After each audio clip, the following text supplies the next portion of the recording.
So let's start. Believe it or not, factors for cold stress and its effects can vary across different areas. In places that are not used to winter weather, like Alabama, near freezing temperatures can be a factor for cold stress. Take my husband, for instance, who grew up in that state. He wears a jacket if he's going to be outside for more than 10 minutes in 70-degree weather. But as we see in this picture, my buddy Max and his half-Great Pyrenees DNA could not care less about being outside in the cold, wet snow. Increased wind speed or wind chill effect can cause heat to leave the body rapidly. Cold stress occurs when skin temperature is driven down, eventually causing a reduction in the internal body temperature.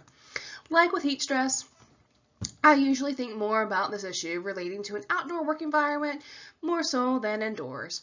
However, as a reminder to both me and you, cold stress and cold-related illnesses can affect workers in different industries at indoor or outdoor work locations.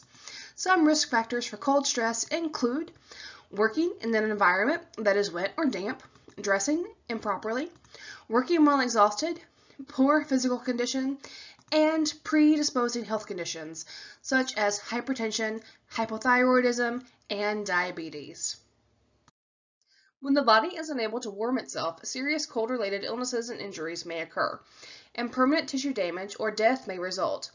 Illnesses that can result from excessive cold include hypothermia, frostbite, trench foot, and chilblains.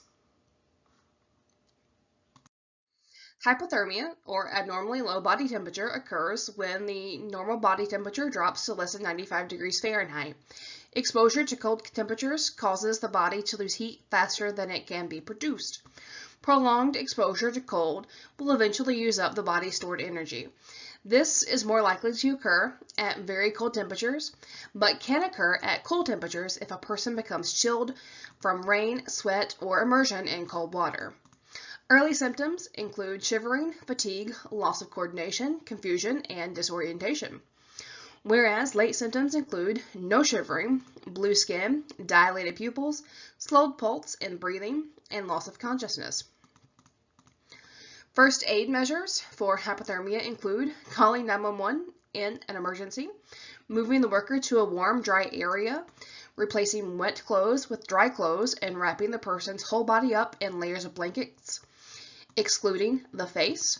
And if the person is alert, give them warm, sweetened drinks like hot chocolate to help increase their body temperature.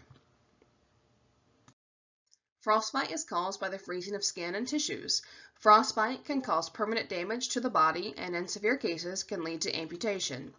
Symptoms of frostbite include reduced blood flow to hands and feet, numbness, tingling or stinging, aching, or bluish or pale waxy skin.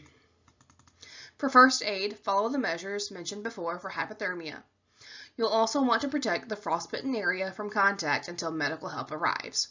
OSHA cautions not to rewarm the frostbitten area before getting medical help, as if the area is rewarmed and frozen again, more tissue damage may occur. Trench foot is a non-freezing injury of the feet or foot caused by prolonged exposure to wet and cold conditions. Symptoms include reddening of the skin, numbness, leg cramps, swelling, tingling pain, blisters or ulcers, bleeding under the skin, and gangrene. First aid measures for trench foot include removing wet shoes, boots, and/or socks, drying the feet, keeping them elevated, avoiding walking, and seeking medical attention. As always, in the event of an emergency, call 911. Chilblains are caused by the repeated exposure of skin, such as on your cheeks, ears, fingers, and toes, to temperatures just above freezing to as high as 60 degrees Fahrenheit. The cold exposure causes damage to the capillary beds in the skin. This damage is permanent and the redness and itching will return with additional exposure. Symptoms for this include redness, itching, inflammation, and possible blistering or ulceration. Workers who suffer from chilblains should warm the skin slowly, avoid scratching, and use corticosteroid creams to relieve itching and swelling. Here are some resources from OSHA, CDC, and NIOSH that can provide you with additional information. These links will be placed in the chat.